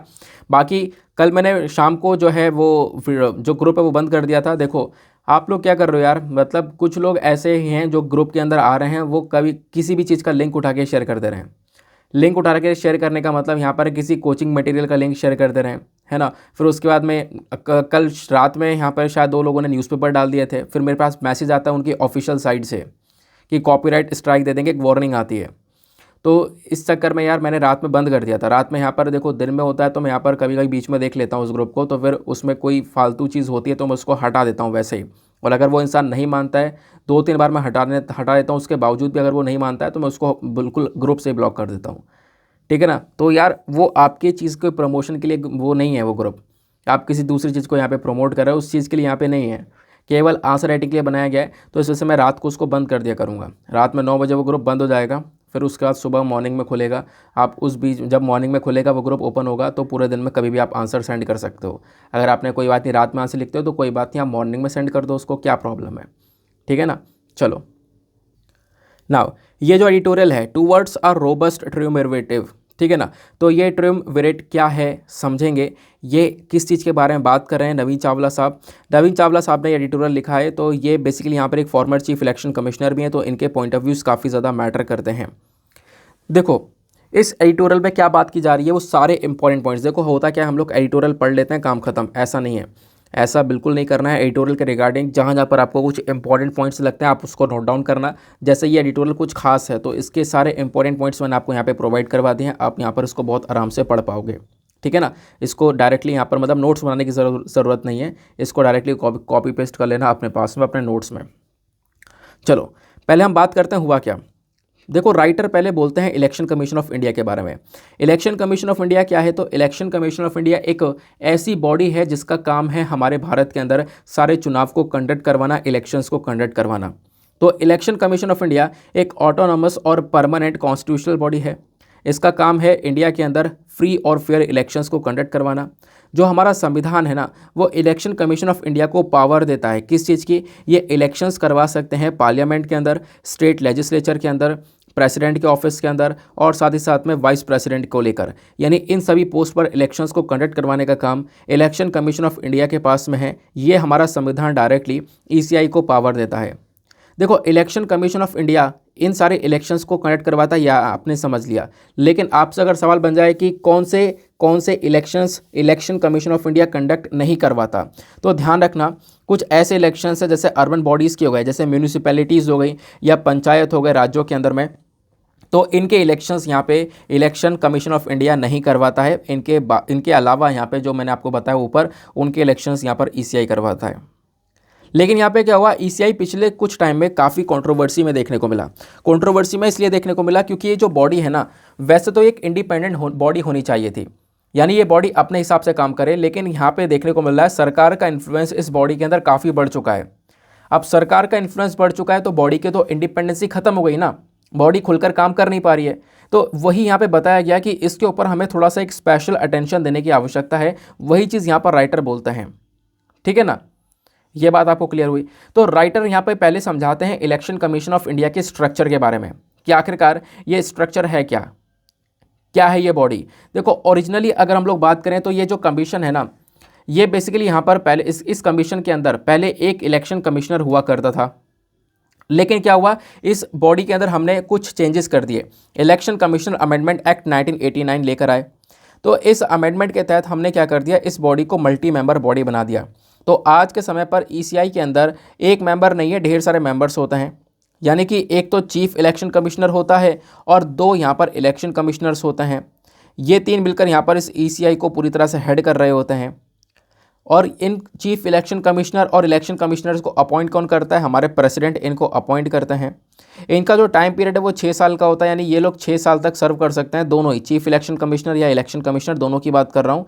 ये इनका 6 साल तक का फिक्स टेन्योर होता है, या फिर यहाँ पर 65 साल तक की एक मैक्सिमम एज होती है। इन दोनों में से जो भी वो व्यक्ति पहले अचीव कर ले, यानी 6 साल उसके पहले हो चुके हैं तो वो पहले हट जाएगा उस पद से, या वो 65 साल का पहले हो चुका है तो उस पद से हट जाएगा, ठीक है ना। तो इनका एक फिक्स टेन्योर होता है, ये वाला क्राइटेरिया ध्यान रखना। बाकी इन चीफ इलेक्शन कमिश्नर और इलेक्शन कमिश्नर्स को जो भी सैलरीज मिलती हैं, जो भी पर्क्स मिलते हैं अलग से, वो सब वही हैं जो सुप्रीम कोर्ट ऑफ इंडिया के जजेस को मिलते हैं। तो इनकी वैल्यू काफ़ी ज़्यादा होती है, आपने ध्यान में रखना है। इलेक्शन कमीशन ऑफ इंडिया की ढेर सारी पावर्स और रिस्पॉन्सिबिलिटीज़ होती हैं, बहुत सारी इसके पास में जिम्मेदारियां देखने को मिलती हैं। जैसे अगर हम लोग बात करें तो ये जो बॉडी है ना, ये काम करती है, इलेक्शंस कंडक्ट करवाती है अलग अलग एरिया में, मैंने आपको बताया। और उसके साथ साथ इनका काम क्या है कि जितने भी हमारे वोटर्स होते हैं उनको रजिस्टर करना, साथ ही साथ में यहाँ पर जो इलेक्शन की जो डेट होती हैं, तारीख होता है, उनको शेड्यूल करने का काम करती है। उसके बाद में जो भी हमारी पॉलिटिकल पार्टीज़ होती हैं अलग अलग, उनको सिंबल देने का काम करता है इलेक्शन कमीशन ऑफ इंडिया। उनके पास में जो सिंबल आता है ना, वो ईसीआई ही इनको अलोकेट करता है। उसके बाद में जो कमीशन है, इसमें आप देखोगे तो इसके पास में बहुत सारी पावर आ जाती हैं पोस्ट इलेक्शन को डिस्क्वालिफिकेशन को लेकर, यानी इलेक्शन के बाद में कैसे यहाँ पर डिस्क्वालिफिकेशन करना है, तो उसको लेकर भी कुछ, उस मैटर पर भी यहाँ पर इसके पास में पावर्स आती हैं। उसके बाद में कुछ बाई इलेक्शन करवाने के लिए, कोई भी कॉन्स्टिट्यूंसी है वहाँ पर बीच में कोई इलेक्शंस हो रहे हैं किसी कारण की वजह से, कैंडिडेट की मृत्यु की वजह से या किसी और कारण की वजह से, तो बाई इलेक्शंस भी यहाँ पर इलेक्शन कमीशन ऑफ इंडिया करवाता है। फिर उसके बाद में इलेक्शन से पहले आपको पता होगा मॉडल कोड ऑफ कंडक्ट लग जाता है। मॉडल कोड ऑफ कंडक्ट मतलब कुछ रूल्स एंड रेगुलेशंस होते हैं जो कि सभी पॉलिटिकल पार्टीज़ को फॉलो करने होते हैं। तो इसको भी यहाँ पे लागू करने का काम इलेक्शन कमीशन ऑफ इंडिया के पास में है। तो ये इलेक्शन कमीशन ऑफ इंडिया की पावर्स और फंक्शंस आपने डिस्कस कर ली। अब यहाँ पर हम लोग पढ़ते हैं कि आखिरकार राइटर ने आगे क्या मेंशन किया। राइटर ने ये बोला कि सर जो इलेक्शन कमीशन ऑफ इंडिया है, इसके अंदर जो इलेक्शन कमिश्नर और चीफ इलेक्शन कमिश्नर की पोस्ट है ना, इन पोस्ट का सही से इस्तेमाल नहीं हो रहा है ना। तो सुप्रीम कोर्ट ने यहाँ पर यही एक प्रॉब्लम उठाई है। सुप्रीम कोर्ट ने यहाँ पर रिसेंटली क्या पॉइंट आउट किया, सुप्रीम कोर्ट ने यह बोला कि अभी तक कोई भी ऐसा चीफ इलेक्शन कमिश्नर नहीं हुआ जिसने 6 साल पूरे कर लिए हों अपने इस बॉडी के अंदर। यानी कि इलेक्शन कमीशन ऑफ इंडिया के अंदर जो चीफ इलेक्शन कमिश्नर है या इलेक्शन कमिश्नर है, ये 6 साल तक सर्व करता है। मैंने आपको बताया सुप्रीम कोर्ट ने यह बोला कि अभी तक साल 2004 से अभी तक कोई भी ऐसा व्यक्ति नहीं जिसने 6 साल पूरे यहाँ पर सर्व करे हों। यानी उस व्यक्ति को उसकी एज देखकर या उसको ऐसे अपॉइंट किया जा रहा है कि उसको 6 साल से कम ही कम का टाइम मिलता है इस बॉडी के अंदर सर्व करने का। इस बॉडी के अंदर वो ज़्यादा सर सर्व कर नहीं पाता, क्योंकि बूढ़े लोगों को ले आते हैं जिनकी उम्र 62 साल है, 63 साल है, और वो 65 साल तक ही सर्व कर सकते हैं, है ना, मैंने आपको बताया। तो इससे क्या होगा, जो 6 साल का जो टर्म है ना, वो कोई भी पूरा नहीं कर पा रहा, वो कोई भी यहाँ पर आप कह सकते हो स्टेबल तरीके से यहाँ पर नहीं बैठ पा रहा है इस इलेक्शन कमीशन की पोस्ट पर और चीफ इलेक्शन कमिश्नर की पोस्ट पर। तो ये सुप्रीम कोर्ट ने यहाँ पर एक प्रॉब्लम उठाई है। साथ ही साथ में सुप्रीम कोर्ट ने बोला इसको लेकर संविधान भी चुप है, क्योंकि आर्टिकल जो 324 हमारे संविधान का वो बात करता है इलेक्शन कमीशंस के अपॉइंटमेंट को लेकर, है ना। और हालांकि यहाँ पर आप देखोगे यहाँ पे काफ़ी सारे लॉज आप बना सकते हो इसको लेकर, ऐसा यहाँ पर मेंशन किया गया है। लेकिन ये जो प्रॉब्लम्स है ना, लॉज बनाए जा रहे हैं लेकिन यहाँ पर इम्प्लीमेंट कहीं से कहीं तक नहीं करे जा रहे हैं, आप लोग यहाँ पर ऐसा भी देख पाओगे, है ना। अपॉइंटमेंट को लेकर क्या है, अपॉइंटमेंट को लेकर कोई भी प्रोसीजर कहीं पर भी प्रॉपरली मेंशन है नहीं। तीसरा प्रॉब्लम आ रहा है कि जो अपॉइंटमेंट के अंदर इन्फ्लुएंस है वो बढ़ गया है। हमारे जो इलेक्शन कमिश्नर देखने को मिल रहे हैं ना, वो हमारी केंद्र सरकार अपॉइंट कर रही है, प्रेसिडेंट भी अपॉइंट करते हैं बट केंद्र सरकार भी अपॉइंट करती है। तो अभी के समय पर इलेक्शन कमिश्नर्स जो हैं, जैसे कि ये अपॉइंट करेगा केंद्र सरकार के थ्रू, तो केंद्र सरकार जब इलेक्शन कमिश्नर को अपॉइंट कर रही है तो वहाँ पे केंद्र सरकार का ही कहीं ना कहीं इन्फ्लुएंस देखने को मिल रहा है ना। तो वैसे तो ये बॉडी इंडिपेंडेंट होनी चाहिए, लेकिन जिस व्यक्ति को अपॉइंट किया कहीं ना कहीं वो जो व्यक्ति है वो सरकार की तरफ झुकाव ज़्यादा रहेगा, उसका जो रूलिंग गवर्नमेंट है उसकी तरफ झुकाव ज़्यादा रहेगा। तो इससे होगा क्या, यहाँ पर इलेक्शन कमीशन ऑफ इंडिया की जो इंडिपेंडेंसी है ना, वो तो यहाँ पर ख़त्म हो रही है। सुप्रीम कोर्ट ने यहाँ पर मेंशन किया कि जो इलेक्शन कमिश्नर होते हैं ना, इनको एक ऑनेस्ट पर्सन होना चाहिए। बट यहाँ पर अभी हो सकता है कि जब इनको सरकार अपॉइंट कर रही है तो उनका खुद का personal political point of view हो सरकार को लेकर, है ना, सरकार की तरफ झुकाव ज़्यादा हो। ऐसा होना नहीं चाहिए, न्यूट्रल होना चाहिए, वो चीज़ यहाँ पर बताई गई। एक प्रॉब्लम ये भी नज़र आ रही है। फिर एक प्रॉब्लम नज़र आ रही है कि आप देखोगे आज के समय पर जो ECI है ना, वैसे तो एक इंडिपेंडेंट बॉडी कहलाती है, लेकिन यहाँ पे इनके ऊपर काफ़ी चीज़ों को लेकर जो कंट्रोल है वो हमारी केंद्र सरकार कर रही है। जैसे ECI के जितने भी फाइनेंसिस है, जितने भी पैसे, जितने भी खर्चे हैं, वो सब यहाँ पर हमारी जो यूनियन गवर्नमेंट है वो कंट्रोल कर रही है, ऐसा बताया गया। फिर एक और दिक्कत आज के समय पर नज़र आती है इलेक्शन कमीशन ऑफ इंडिया के अंदर, वो ये है कि लैक ऑफ इंडिपेंडेंट स्टाफ। यहाँ पे जितना भी स्टाफ है वो बेसिकली इंडिपेंडेंट आपको नहीं देखने को मिलेगा, वो कहीं ना कहीं यहाँ से आ रहा है। मतलब वो जो कहीं ना कहीं आप जो स्टाफ आपको दिख रहा है ना, वो कहीं ना कहीं केंद्र सरकार से राज्य सरकार की साइड से निकल कर आ रहा है। तो यानी अगेन ECI का जो झुकाव है वो आप देख पाओगे सरकार की साइड में ज़्यादा देखने को मिल रहा है, हालांकि यहाँ पर एक इंडिपेंडेंट बॉडी होने के बावजूद भी। तो ये प्रॉब्लम्स यहाँ पर नज़र आई हैं ECI को लेकर, जो कि सुप्रीम कोर्ट ने मेंशन करी हैं। फिर उसके बाद में सुप्रीम कोर्ट ने यहाँ पर कुछ पॉइंट ऑफ व्यूज़ भी दिए हैं, यानी कि राइटर बोलते हैं कुछ हमारे पास में वे ऑफ फॉरवर्ड है, हमें क्या क्या करना चाहिए। तो पहला काम क्या करना चाहिए, री imagining appointment of election commissioner. देखो ढेर सारी कमिटीज़ हैं अलग अलग, जस्टिस तारकुंडे कमेटी हो गई, Dinesh Goswami committee, law commission, ऐसी ढेर सारी कमिटीज़ आपको देखने को मिलेंगी जिन्होंने रिकमेंड किया है कि जो इलेक्शन कमिश्नर्स हैं ना, उनको कमेटी के एडवाइस पर बनाना चाहिए। यानी इलेक्शन कमिश्नर्स को ऐसे अपॉइंट ना करे कोई भी सरकार, इलेक्शन कमिश्नर के लिए एक प्रॉपरली कमेटी बनाई जाए जिसके अंदर प्राइम मिनिस्टर, लोकसभा के opposition leader, chief justice of India, ये सभी लोग होंगे। तो ये क्या करेंगे, इस इलेक्शन कमीशन ऑफ इंडिया को, इलेक्शन कमिश्नर को बेसिकली अपॉइंट करेंगे। तो इससे बहुत अच्छी तरीके से अपॉइंटमेंट किया जा सकता है। उसके बाद में राइटर ने बोला कि देखो एक केस भी हुआ था, Anoop Barnwal versus the Union of India, 2015 का केस था। इसने यहाँ पर डिमांड उठाई कि जो इलेक्शन कमीशन ऑफ इंडिया होता है ना, इसके लिए कॉलेजियम सिस्टम बनना चाहिए। जैसा सुप्रीम कोर्ट के अंदर एक कॉलेजियम सिस्टम है, वैसा ECI के अंदर एक कॉलेजियम सिस्टम होना चाहिए। इस प्रकार से यहाँ पर इस केस के अंदर एक डिमांड की गई थी। ये बात आपको क्लियर हो गई। तो ये था हमारा पूरा का पूरा एडिटोरियल। आई होप आपको यहाँ पर ये सारी बातें समझ में आ चुकी हैं जो भी राइटर ने मेंशन किया है कि इलेक्शन कमीशन ऑफ इंडिया और चीफ इलेक्शन कमिश्नर की जो पोस्ट है आज के समय पर, वो कहीं ना कहीं ज़्यादा वैल्यूएबल पोस्ट रह नहीं गई है। रीज़न क्या है वो हमने डिस्कस किए। अब देखो UPSC ने साल 2022 में एक सवाल पूछा, नहीं इसी साल की बात है, इसी साल एक क्वेश्चन पूछा गया था, discuss the role of election commission of India in the right of the evolution of model code of conduct. Model code of conduct वो रूल्स एंड रेगुलेशंस होते हैं जो कि पॉलिटिकल पार्टीज़ को फॉलो करने होते हैं, है ना, कि यहाँ पर पॉलिटिकल पार्टी किसी को घूस नहीं देगी वोट लेने के लिए, ये इस प्रकार की चीज़ें यहाँ पर लागू हो जाती हैं। तो यहाँ पर आपको इसका रोल बताना है मॉडल कोड ऑफ कंडक्ट को लेकर, ऐसी बातें यहाँ पर पूछी गई हैं ECI के रिगार्डिंग। तो आप इसके बारे में पॉलिटी में भी पढ़ोगे तो वहाँ से तो आपको ECI के बारे में ढेर सारी इन्फॉर्मेशन मिल ही जाएगी। चलो फिलहाल एडिटोरियल क्या बोलता था वो हमने डिस्कस किया।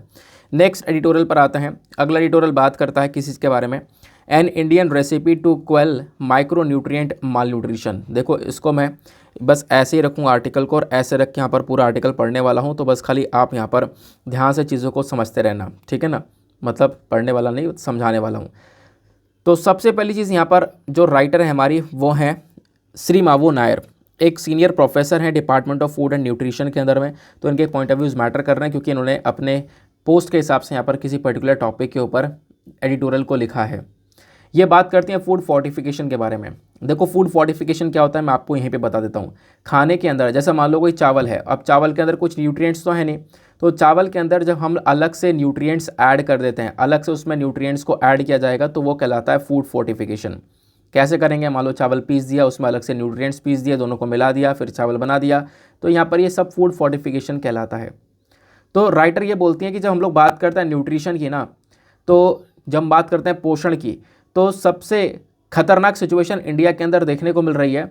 बच्चों के अंदर माइक्रो न्यूट्रिएंट माल न्यूट्रिशन नज़र आ रहा है। माइक्रो न्यूट्रिएंट माल न्यूट्रिशन समझ रहे हो, यानी कि जो खासकर मल्टी वाइटामिन्स होती हैं, है ना, उनकी कमी बहुत ज़्यादा देखने को मिल रही है इस आज के टाइम पर इंडिया के अंदर में। तो हमें यहाँ पर बहुत ज़्यादा ज़रूरत है कि हम लोग क्या कर सकें, जो लोगों का पुअर न्यूट्रिशन है उसको ठीक कर सकें। राइटर बोलती है कि जो माल न्यूट्रिशन है इसने कहीं ना कहीं जो पब्लिक हेल्थ क्राइसिस है उसको एक बहुत बड़ा बढ़ावा दिया है। इंडिया आज के समय पर ढेर सारे चैलेंजेस और ढेर सारे कंसर्न्स को फेस कर रहा है इस माल न्यूट्रिशन वाले केस में, कुपोषण वाले केस में। इनफैक्ट राइटर ने मेंशन किया कि अगर आप लोग फूड एंड एग्रीकल्चर ऑर्गेनाइजेशन के बेसिस पर देखोगे, इनकी एक रिपोर्ट है, उस रिपोर्ट के अंदर देखोगे तो इंडिया के हालात ज़्यादा अच्छे हैं नहीं माल न्यूट्रिशन के मामले में। फिर उसके बाद में ग्लोबल हंगर इंडेक्स 2021 का देखोगे तो 116 कंट्री में से भारत की 101 रैंक है, बहुत निचले स्तर पर रैंक है। ये सारी चीज़ें क्या दर्शाती है कि इंडिया के अंदर अंडर नॉरिश्ड पीपल बहुत सारे हैं। अंडर नॉरिश मतलब जिनको प्रॉपरली खाना नहीं मिलता, जिनका नरिशमेंट नहीं हो पाता, या फिर कुछ बच्चे ऐसे हैं स्टंटेड और वेस्टेड कैटेगरी वाले, यानी कुछ बच्चे ऐसे हैं जिनकी उम्र के हिसाब से वेट बहुत कम है, कुछ बच्चे ऐसे हैं जिनका उम्र के हिसाब से हाइट बहुत कम है, ऐसे काफ़ी सारे लोग देखने को मिल जाते हैं। ये सारी चीज़ें क्या दर्शाती हैं कि इंडिया के अंदर प्रॉपर न्यूट्रिशन आपको नहीं देखने को मिलेगा। तो उसी चीज़ को लेकर राइटर मेंशन करती हैं ये एक सोल्यूशन हो सकता है। सोल्यूशन यहाँ पर फूड फोर्टिफिकेशन होगा। अब वो राइटर कैसे बोलती हैं आगे समझते हैं। इनका कहना यह है कि 1920 से आप लोग देखोगे 1920 से ही, तो जितने भी डेवलप्ड कंट्रीज़ हैं, जितनी भी हाई इनकम कंट्रीज़ हैं, इन्होंने अपने यहाँ पर जो माल न्यूट्रिशन है, जो कुपोषण है, उसको ठीक करने के लिए एक टेक्निक का इस्तेमाल किया है, वो फूड फोर्टिफिकेशन। मैंने आपको बताया फूड फोर्टिफिकेशन में क्या होगा, जो आपका नॉर्मल खाना होगा उसके अंदर अलग से न्यूट्रिएंट्स ऐड कर दिए जाएंगे। एग्जांपल देता हूँ, मान लो आप घर पर खाना खा रहे हो, आप धूप वगैरह सेकते नहीं हो, तो आपने खाने में ही थोड़ी सी क्या कर ली, विटामिन डी की ड्रॉप मिला दी, क्या हो गया, इसमें माइक्रो न्यूट्रिएंट्स है वो ऐड हो गए, है ना। इसी को हम लोग बोलते हैं फूड फोर्टिफिकेशन। तो फूड फोर्टिफिकेशन एक सिंपल सा प्रोसेस राइटर बोलते हैं जिसके थ्रू हम लोग विटामिन्स वगैरह को ऐड कर सकते हैं, कुछ आयोडाइज सॉल्ट का इस्तेमाल कर सकते हैं, जिससे बहुत सारी बीमारियां लोगों के अंदर दूर की जा सकती हैं, है ना। उनको एक अच्छा खाना मिल सकता है, एक पोषण भरपूर खाना मिल सकता है। क्योंकि इंडिया के अंदर आपको एनीमिया जो देखने को मिलेगा, एनीमिया यानी कि एनीमिया से हर दूसरी महिला जो है इंडिया में सफ़र कर रही है। एनीमिया एक ऐसी कंडीशन है जहाँ पर बॉडी में ब्लड की काफ़ी ज़्यादा कमी हो जाती है ना। ब्लड की कमी होने के साथ साथ आप देखोगे कि जो आयरन है उसकी काफ़ी बड़ी कमी हो जाती है। तो उसको भी यहाँ पे टैकल किया जा सकता है न्यूट्रिशन से, क्योंकि वो सारी चीज़ें हो पा रही हैं न्यूट्रिशन की कमी की वजह से। तो वो न्यूट्रिशन कैसा पूरा होगा, फूड फोर्टिफिकेशन। हमें अलग अलग राज्यों से एक्सपीरियंस लिया है और एक्सपीरियंस आगे भी लेना होगा।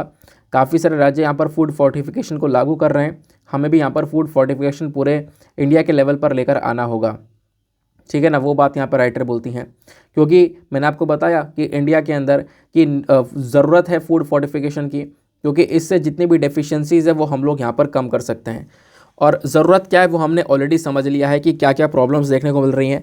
Child stunting, child wastage, anaemia और ग्लोबल हंगर इंडेक्स के अंदर भारत की पुअर रैंकिंग, ये सारे कारण बन जाते हैं, जिसकी वजह से हमें एक सोल्यूशन चाहिए होगा। और वो सोल्यूशन क्या होगा, वो होगा फूड फोर्टिफिकेशन। और वो फूड फोर्टिफिकेशन कैसे किया जाता है वो मैंने भी आपको थोड़ी देर पहले ही मतलब समझाया था थोड़े सिंपल से शब्दों में, कि जैसे कि मान लो यहाँ पर आपको चावल के अंदर अलग से न्यूट्रिएंट्स ऐड करने हैं, तो फूड फोर्टिफिकेशन के पूरा का पूरा प्लांट, पूरी मशीन आपको देखने को मिलेगी। करना क्या है कि यहाँ पर उस चावल को उठाकर उस मशीन में डाल देना है। उस मशीन के अंदर वो चावल ब्रेक डाउन होगा, बिल्कुल पीस कर एक तरीके से पूरा चूरा बन जाएगा। फिर उसमें हम लोग क्या करेंगे, अलग से मान लो हमें जो भी न्यूट्रिएंट्स ऐड करने हैं उसको हम लोग पीस पास के उसका चूरा बना देंगे, और चूरा बनाने के बाद में उन दोनों को मिक्स कर देंगे। तो मिक्स करने से क्या होगा, जो फूड फोर्टिफिकेशन है बेसिकली यहाँ पर आपको ये देखने को मिल जाएगा।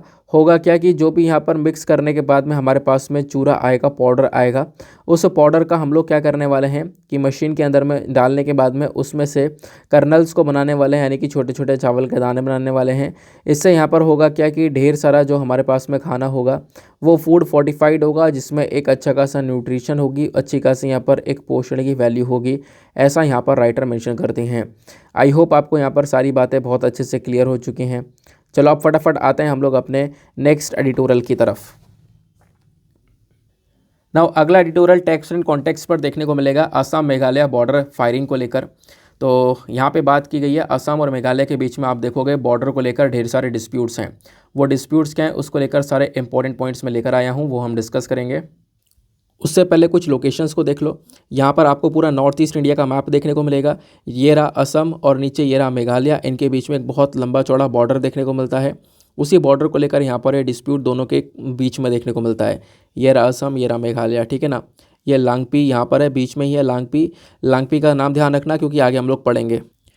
तो जो भी काम के पॉइंट्स है वो सब आपको स्क्रीन पर नीचे की साइड में दिख रहे होंगे। रिसेंटली यहाँ पर हुआ क्या था, क्योंकि ये न्यूज़ में क्यों है ये बॉर्डर डिस्प्यूट, लगभग 6 लोगों को यहाँ पे मार दिया गया था। इसी बॉर्डर वाले एरिया में एक क्लैश हो गया था असम की पुलिस में, और यहाँ पे एक जो भीड़ है वहाँ पे, मतलब मेघालय का एक भीड़, गांव की एक भीड़ देखने को मिलेगी। इनके बीच में यहाँ पर एक क्लैश हुआ। तो एक क्लैश होने के बाद में आप लोग देखोगे काफ़ी बवाल हो गया था बॉर्डर पर ही। तो जिस बवाल की वजह से असम और मेघालय के जो बॉर्डर डिस्प्यूट है वो न्यूज़ में आ गए हैं, और आपको यहाँ पर ये बॉर्डर डिस्प्यूट पढ़ना भी होगा।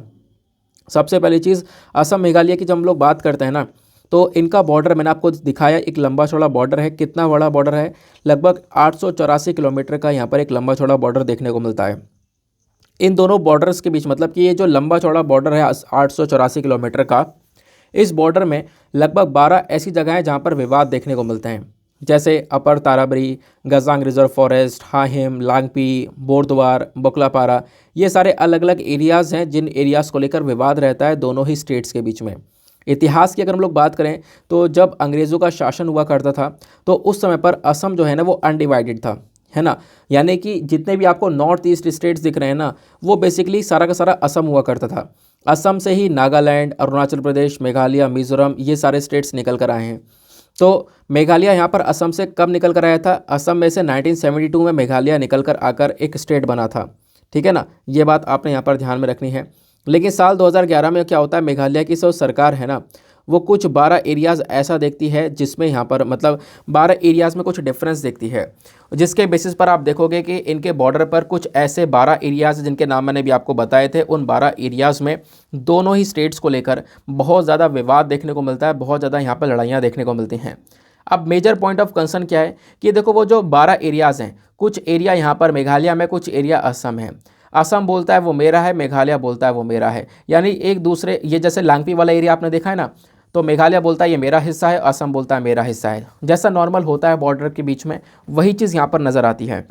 जैसे पाकिस्तान ऑक्यूपाइड कश्मीर को लेकर, पीओके को लेकर आप देखोगे लड़ाई चलती रहती है। पाकिस्तान बोलता है ये हमारा हिस्सा है, इंडिया बोलता है हमारा है, जबकि यहाँ पर वो इंडिया का ही रीजन देखने को मिलेगा।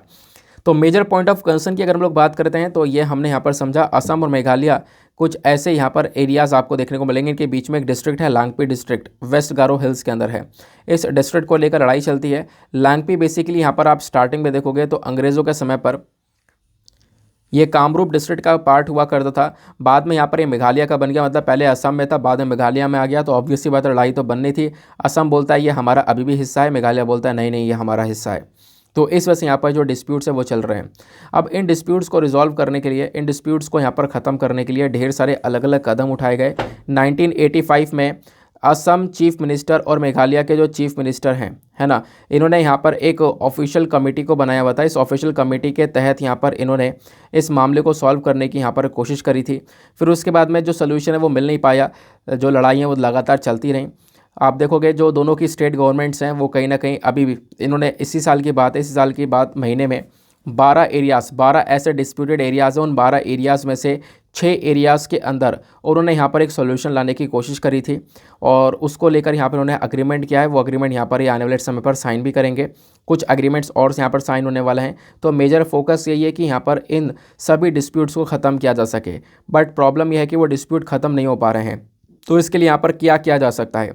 इसके लिए आपको इंटर स्टेट काउंसिल बनाना पड़ेगा। इंटर स्टेट काउंसिल एक ऐसा ऑप्शन होगा जो कि इस प्रकार से राज्यों के बीच में जो विवाद होता है ना, इस विवाद को यहाँ पर ख़त्म करने के लिए काउंसिल काम करेगा। ये बात यहाँ पे बताई गई हैं।